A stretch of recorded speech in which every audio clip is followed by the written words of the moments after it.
So ayan mga kadrama-rama, alam ko pong inaabangan nyo po no, yung next na mangyayari po dito sa Abot Kami na Pangarap dahil sobrang nakaka-tense na nga po at saka nakaka-excite na nga din po yung pinapakita ni Director every episode dito sa Abot Kami na Pangarap. At alam naman po talaga natin ngayon mga kadrama no, nang dahil nga po sa kagagawan po ni Giselle nga po, dahil nilagyan nga po talaga niya ng pampatulog ata yun doon sa inumin talaga ni Morgana, ay talagang nalaman nga po na siya talaga yung naglagay dahil nagkaroon nga po ng ebidensya doon sa ginawa nga po ni Giselle. Kaya itong si Giselle ngayon talaga ay sobrang nahihiya po siya talaga sa kanyang ginawa dahil isa po siyang CEO dito sa Apex. At ang dahil po doon ay talagang sabi pa nga ni Giselle, humihingi siya ng tawad dito kay Morgana at pinatawad naman siya ni Morgana pero hindi pa daw yun sapat para talaga mapatawad talaga siya ng lubusan, kundi ang tanggalin po yung kanyang position bilang isang CEO dito sa Apex. Kaya ngayon talagang sobrang nagdurusa nga po ngayon si Giselle dahil nga po sa tatanggalin nga po talaga siya bilang CEO dito sa Apex. Kaya ito namang si Justin ay pagtatanggol nga po niya itong si Giselle na kanyang ina.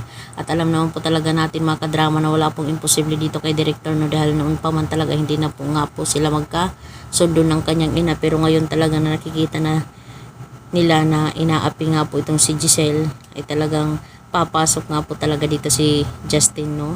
Posibleng pumasok talaga dito si Justin at sabihin niya na wag kayong magmamalinis, baka ipahiya ko kayong dalawa pag sabihin ko sa kanila ang totoo, di ba? Sabi ni Justin, wag muna kayong magsaya. Di ba noon pa man kasi ang gusto na talagang kumuha talaga ng hospital ng Apex itong si Justin at saka yung kanyang ama na si Eric. Kaya talagang magkakalabanan talaga ito sila dito sa hospital ng Apex. Kaya ngayon talagang posibleng bumaliktad nga po talaga itong si Justin, ay ipagtanggol nga po talaga niya yung kanyang ina na si Giselle para hindi nga po ito matanggal doon sa pagiging isang CEO.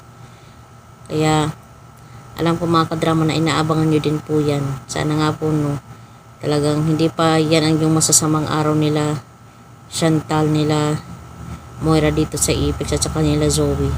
Dahil darating din talaga yung point na yun na malalaman pa rin talaga nila yung katotohanan pagdating ng revelasyon dito sa Abot Kami na Pangarap. Kaya mga kadrama, alam po yung iba is nababagot na din talaga no, sa panonood ng Abot Kami na Pangarap. Pero sige lang, patuloy lang po tayo mga kadrama dahil darating din po tayo sa point na yun na talagang marireveal din talaga yung katotohanan sa kanila. So mga kadrama, maraming salamat again. Gusto ko lang po salamat sa inyo sa palagi ng panonood ng aking video. Huwag niyo pong kalimutan na i-like, i-share, at i-subscribe yung aking channel para sa susunod na videos ma-update ko po kayo mga kadrama. Hindi nyo lang po alam kung gaano po kalaki yung tulong nyo po sa aking channel. And thank you so much again mga kadrama, mga kadramatic, mga kaabot kamay. Abang-abang na lang po tayo sa next na mangyayari po dito sa Abot Kamay na Pangarap.